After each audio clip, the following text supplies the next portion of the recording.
ഇന്നത്തെ വീഡിയോയിൽ നമ്മൾ ഡിസ്കസ് ചെയ്യാൻ പോകുന്നത് അക്വേറിയങ്ങളിലൊക്കെ നമ്മൾ യൂസ് ചെയ്യാറുള്ള ഹീറ്ററിനെ കുറിച്ചാണ്. ഇത്തരത്തിലുള്ള ഹീറ്റേഴ്സ് അക്വേറിയത്തിൽ യൂസ് ചെയ്യുമ്പോൾ ഉള്ള അഡ്വാൻറ്റേജസ് എന്തൊക്കെയാണ്, അതിൻ്റെ ഇമ്പോർട്ടൻസും കാര്യങ്ങളൊക്കെയാണ് ഇന്നത്തെ വീഡിയോയിൽ നമ്മൾ ഡിസ്കസ് ചെയ്യുന്നത്.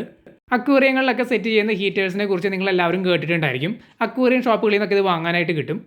ഇത് അക്വേറിയങ്ങളിൽ സെറ്റ് ചെയ്ത് കൊടുക്കുകയാണെന്നുണ്ടെങ്കിൽ സ്റ്റേബിൾ ആയിട്ട് ഒരു ടെമ്പറേച്ചർ മെയിൻറ്റെയിൻ ചെയ്ത് പോകാനായിട്ട് പറ്റും. ഉദാഹരണത്തിന് ഓസ്കാർ പോലുള്ള മീനുകളൊക്കെ നമ്മൾ ഇൻഡോർ അക്വേറിയങ്ങളൊക്കെ വളർത്തുന്നുണ്ടെന്നുണ്ടെങ്കിൽ ഈ ഹീറ്ററിൻ്റെ ആ ഒരു അഡ്വാൻറ്റേജ് മാക്സിമം നമുക്ക് ഉപയോഗപ്പെടുത്താനായിട്ട് പറ്റും. ഔട്ട്ഡോർ ടാങ്കുകളിലൊന്നും അത്യാവശ്യം വലിപ്പമുള്ള ടാങ്കുകളൊക്കെ ആണെന്നുണ്ടെങ്കിൽ, ഇപ്പോൾ നമ്മുടെ ടാങ്കുകൾ പോലുള്ള ടാങ്കുകളൊക്കെ ആണെന്നുണ്ടെങ്കിൽ അതിലൊന്നും നമുക്ക് ഹീറ്റർ ഉപയോഗിച്ചിട്ട് ടെമ്പറേച്ചർ സ്റ്റേബിളാക്കി വെക്കാനൊന്നും പറ്റില്ല. അക്വേറിയം ഷോപ്പുകളിൽ നിന്നൊക്കെ വാങ്ങാനായിട്ട് കിട്ടുന്ന ആ ഒരു ഹീറ്റർ എന്ന് പറയുന്നത് അക്വേറിയങ്ങൾക്ക് അല്ലെങ്കിൽ ചെറിയ ടാങ്കുകൾക്കൊക്കെയാണ് സ്യൂട്ടബിൾ ആയിട്ട് വരുന്നത്. അതുകൊണ്ട് നിങ്ങൾ ചെറിയ ഫിഷ് ടാങ്കുകളൊക്കെ മെയിൻറ്റെയിൻ ചെയ്യുന്ന ആൾക്കാരാണെന്നുണ്ടെങ്കിൽ, അല്ലെങ്കിൽ അക്വേറിയങ്ങളൊക്കെ മെയിൻറ്റെയിൻ ചെയ്യുന്നവരാണെന്നുണ്ടെങ്കിൽ തീർച്ചയായിട്ടും ആ ഒരു ഹീറ്ററിൻ്റെ ബെനിഫിറ്റ് അല്ലെങ്കിൽ അഡ്വാൻറ്റേജ് നിങ്ങൾക്ക് ഉപയോഗപ്പെടുത്താം. പ്രത്യേകിച്ച് ഓസ്കാർ പോലുള്ള ടെമ്പറേച്ചർ സെൻസിറ്റീവ് ആയിട്ടുള്ള മീനുകളെ വളർത്താൻ ആഗ്രഹിക്കുന്നുണ്ടെന്നുണ്ടെങ്കിൽ വളരെ നല്ലൊരു ഓപ്ഷനാണ് ഒരു ഹീറ്റർ വാങ്ങി വയ്ക്കുന്നത്. കാരണം മഴക്കാലത്തും തണുപ്പ് കാലത്തൊക്കെ വെള്ളത്തിലുണ്ടാകുന്ന ആ ഒരു ടെമ്പറേച്ചറിൻ്റെ വ്യത്യാസം, അതായത് വെള്ളം തണുക്കുമ്പോൾ തീർച്ചയായിട്ടും ഈ ഹീറ്റർ വെച്ച് നമുക്ക് ടെമ്പറേച്ചർ അഡ്ജസ്റ്റ് ചെയ്ത് കൊടുക്കാനായിട്ട് പറ്റും. അതായത് ഓസ്കാർ ഫിഷ് ഒക്കെ ആണെന്നുണ്ടെങ്കിൽ അതിന് സ്യൂട്ടബിൾ ആയിട്ടുള്ള ആ ഒരു ടെമ്പറേച്ചർ സെറ്റ് ചെയ്ത് കൊടുക്കുകയാണെന്നുണ്ടെങ്കിൽ പിന്നെ നമ്മൾ വെള്ളം തണുക്കുമ്പോൾ ഉണ്ടാകുന്ന ആ ഒരു ഇഷ്യൂസിനെ കുറിച്ചൊന്നും പേടിക്കേണ്ട കാര്യമില്ല. വെള്ളം തണുക്കുമ്പോൾ എന്തൊക്കെ ഇഷ്യൂസാണ് ഉണ്ടാവുക മുമ്പത്തെ വീഡിയോകളിൽ നമ്മൾ പറഞ്ഞിട്ടുണ്ടായിരുന്നു. അതായത് ഫംഗസ്, അതുപോലെ തന്നെ വൈറ്റ് സ്പോട്ട്, ഇച്ച് പോലുള്ള സംഭവങ്ങളൊക്കെ വരാനുള്ള സാധ്യത വളരെ കൂടുതലാണ് വെള്ളം തണുക്കുമ്പോൾ, അല്ലെങ്കിൽ മഴക്കാലം അല്ലെങ്കിൽ തണുപ്പ് കാലം പോലുള്ള അത്തരം സീസണുകളിൽ. ഓസ്കാർ ഫിഷുകളൊക്കെ വാം ടെമ്പറേച്ചർ പ്രിഫർ ചെയ്യുന്ന മീനുകളാണ്. ഇത്തരത്തിലുള്ള മീനുകൾ അക്വേറിയങ്ങളൊക്കെ വളർത്തുമ്പോൾ ഹീറ്റർ വളരെയധികം ഉപകാരപ്പെടും.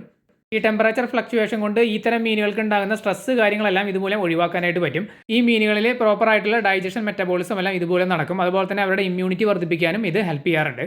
അതുപോലെ തന്നെ ഇത്തരത്തിലുള്ള മീനുകൾക്ക് പ്രോപ്പറായിട്ട് ബ്രീഡ് ആവാനായിട്ടും ഒരു സ്റ്റേബിൾ ടെമ്പറേച്ചർ തന്നെ മെയിൻറ്റെയിൻ ചെയ്യണം.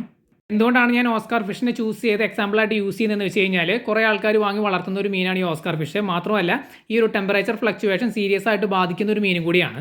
അതുകൊണ്ട് നിങ്ങൾ അക്വേറിയങ്ങളിലൊക്കെ ഓസ്കാറുകളെ വളർത്തുന്നുണ്ട് എന്നുണ്ടെങ്കിൽ, അല്ലെങ്കിൽ മറ്റ് ഫിഷ് ടാങ്കുകൾ മെയിനായിട്ട് ഇൻഡോർ ഒരു ഹീറ്റർ വാങ്ങി സെറ്റ് ചെയ്യുന്നത് വളരെ നന്നായിരിക്കും.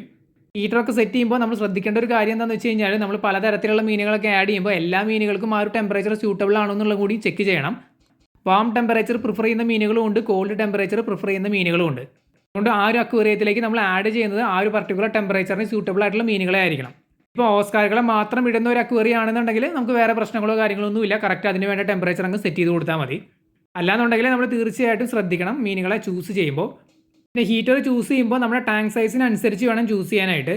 പിന്നെ എപ്പോഴും ഒരു തെർമോമീറ്റർ കൈവശം വെക്കണം. അതായത് ഈ അക്വേറിയത്തിലൊക്കെ സെറ്റ് ചെയ്യുന്ന തെർമോമീറ്റർ അക്വേറിയം ഷോപ്പുകളിൽ നിന്നൊക്കെ വാങ്ങാനായിട്ട് കിട്ടും. ഡിജിറ്റൽ തെർമോമീറ്റേഴ്സ് അവൈലബിൾ ആണ്. അതുപോലെ തന്നെ നമ്മുടെ സാധാ ഗ്ലാസ് ടൈപ്പും കിട്ടും. ഹീറ്റർ നമ്മൾ അക്വേറിയങ്ങളിൽ സെറ്റ് ചെയ്ത് കൊടുക്കുമ്പോൾ ഈ സബ്മേഴ്സിബിൾ പമ്പുകൾ അല്ലെങ്കിൽ വേവ് മേക്കേഴ്സ് പോലുള്ള സംഭവങ്ങളൊക്കെ ഉണ്ടെന്നുണ്ടെങ്കിൽ അതിൽ നിന്നും കുറച്ച് ദൂരത്തേക്ക് മാറ്റിയിട്ട് വേണം സെറ്റ് ചെയ്യാനായിട്ട്. അങ്ങനെ ചെയ്ത് കഴിഞ്ഞ് കഴിഞ്ഞാൽ അക്വേറിയത്തിനകത്തേക്ക് ഹീറ്റ് ഡിസ്ട്രിബ്യൂട്ട് ചെയ്ത് പോകുന്നത് അത് പ്രോപ്പറായിട്ട് നടക്കില്ല എന്ന് പറയുന്നുണ്ട്.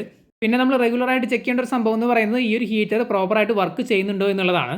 അത് കൃത്യമായിട്ട് തന്നെ നമ്മൾ ചെക്ക് ചെയ്യുക. അതുപോലെ തന്നെ തെർമോമീറ്റർ ഉപയോഗിച്ചിട്ട് കൃത്യമായിട്ട് വെള്ളത്തിൻ്റെ ടെമ്പറേച്ചർ മോണിറ്റർ ചെയ്യുക.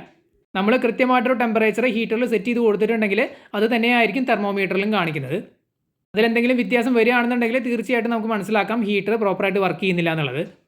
അതുപോലെ വാട്ടർ ചേഞ്ച് ഒക്കെ ചെയ്യുന്ന സമയത്ത് കെയർഫുള്ളായിട്ട് വേണം നമ്മൾ ഹീറ്ററൊക്കെ ഹാൻഡിൽ ചെയ്യാനായിട്ട്. വാം ടെമ്പറേച്ചറിലുള്ള മീനുകളുടെ കേസ് പറഞ്ഞതുപോലെ തന്നെ ചില ചെടികൾക്ക് ഇതുപോലെ തന്നെ വാം ടെമ്പറേച്ചർ തന്നെയാണ് വേണ്ടത്. അപ്പോൾ അത്തരം ചെടികളൊക്കെ ഇതുപോലെ ഹീറ്ററൊക്കെ നമ്മൾ സെറ്റ് ചെയ്ത് കൊടുക്കുകയാണെന്നുണ്ടെങ്കിൽ നല്ല രീതിയിൽ തന്നെ വളരും. അപ്പോൾ നിങ്ങൾ ഓസ്കാർ ഫിഷുകളൊക്കെ അക്വേറിയങ്ങളിൽ വളർത്തുന്നുണ്ട് എന്നുണ്ടെങ്കിൽ തീർച്ചയായിട്ടും ഹീറ്റർ സെറ്റ് ചെയ്ത് കൊടുക്കുക. കാരണം ടെമ്പറേച്ചറിൽ ചെറിയ എന്തെങ്കിലും ഇഷ്യൂ വന്നാൽ തന്നെ സ്ട്രെസ് വരുന്നൊരു മീനാണ്. അപ്പോൾ അങ്ങനെ സ്ട്രെസ് വന്നാൽ തന്നെ അത് വേറെ ഏതെങ്കിലും അസുഖങ്ങളിലേക്കൊക്കെ കൺവേർട്ട് ആവാനൊക്കെ ആയിട്ട് സാധ്യതയുണ്ട്. ഇന്നലെ നമ്മുടെ വീഡിയോയ്ക്ക് ഒരു കമൻറ്റ് വന്നിട്ടുണ്ടായിരുന്നു. അതായത് ഓസ്കാർ ഫിഷിൻ്റെ തലയിൽ ഹോൾസ് കാണാനുണ്ടെന്ന് പറഞ്ഞിട്ട്. അത് hole in the head disease എന്ന് പറഞ്ഞിട്ടുള്ളൊരു അസുഖമാണ്. പല കാരണങ്ങൾ കൊണ്ടാണ് ഓസ്കാറുകൾക്ക് ഈ ഒരു അസുഖം വരുന്നത്. പല കാരണങ്ങൾ അതിന് പറയുന്നുണ്ട്. സ്ട്രെസ്, ടെമ്പറേച്ചർ, അതുപോലെ തന്നെ വാട്ടർ ക്വാളിറ്റി, വൈറ്റമിൻ്റെ കുറവ്, അങ്ങനെ കുറേ റീസൺ കൊണ്ട് ഈ ഒരു അസുഖം വരാം. അതുകൊണ്ട് മീനുകൾക്ക് മാക്സിമം സ്ട്രെസ് വരാതെ നോക്കുക എന്നുള്ളതാണ്. പ്രത്യേകിച്ച് ഇത്തരം മീനുകളാകുമ്പോൾ ചെറിയ ടെമ്പറേച്ചർ ഫ്ലക്ച്വേഷനൊക്കെ വന്നു കഴിഞ്ഞാൽ പെട്ടെന്ന് സ്ട്രെസ് വരും, മഴക്കാലം അതുപോലെ തണുപ്പ് കാലത്തൊക്കെ. അപ്പോൾ ഒരു ഹീറ്റർ സെറ്റ് ചെയ്ത് കൊടുക്കുകയാണെന്നുണ്ടെങ്കിൽ അത്തരത്തിലുള്ള ടെൻഷനൊക്കെ നമുക്ക് ഒഴിവാക്കാവുന്നതാണ്. അപ്പോൾ ഓസ്കാർ ഫിഷുകൾക്ക് മാത്രമല്ല വാം ടെമ്പറേച്ചർ പ്രിഫർ ചെയ്യുന്ന മറ്റെല്ലാ മീനുകൾക്കും ഈ ഒരു ഹീറ്റർ വളരെ യൂസ്ഫുള്ളാണ്. ഇത്തരത്തിലുള്ള മീനുകളെ നിങ്ങൾ അക്വേറിയങ്ങളിൽ വളർത്തുന്നുണ്ട് എന്നുണ്ടെങ്കിൽ തീർച്ചയായിട്ടും അക്വേറിയം ഷോപ്പിൽ നിന്ന് ഒരു ഹീറ്റർ വാങ്ങിയിട്ട് ഇൻസ്റ്റാൾ ചെയ്യുക. ഇപ്പോൾ തണുപ്പ് കാലം കഴിഞ്ഞ് ചൂട് വരാറായി. അപ്പോൾ കഴിഞ്ഞ തണുപ്പ് കാലം എന്ന് പറയുന്നത് കുറച്ച് ശ്രദ്ധിക്കേണ്ട ഒരു സമയമായിരുന്നു. അത് കഴിഞ്ഞപ്പോൾ ഇത് ചൂടുകാലം വരികയാണ്. ഈ ഒരു സമയം എന്ന് പറയുന്നത് ഓസ്കാർ ഫിഷുകൾ പോലുള്ള മീനുകൾക്കൊക്കെ സ്യൂട്ടബിൾ ആണ്. ഇത്തരം മീനുകൾ ഏറ്റവും കൂടുതൽ ആക്റ്റീവായിട്ട് കണ്ടിട്ടുള്ളത് ഇത്തരത്തിലുള്ള വാം ടെമ്പറേച്ചർ അല്ലെങ്കിൽ വാം ക്ലൈമറ്റിലാണ്.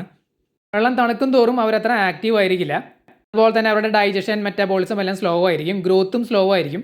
അപ്പോൾ ഈ ഒരു വീഡിയോയിൽ നമ്മൾ ഡിസ്കസ് ചെയ്തത് ഹീറ്ററിൻ്റെ ഇമ്പോർട്ടൻസിനെ കുറിച്ചാണ്. നിങ്ങൾക്ക് എന്തെങ്കിലും ഡൗട്ട് ഉണ്ടെങ്കിൽ കമൻറ്റ് ചെയ്ത് ചോദിക്കുക, നമ്മൾ തീർച്ചയായിട്ടും റിപ്ലൈ തരുന്നതായിരിക്കും.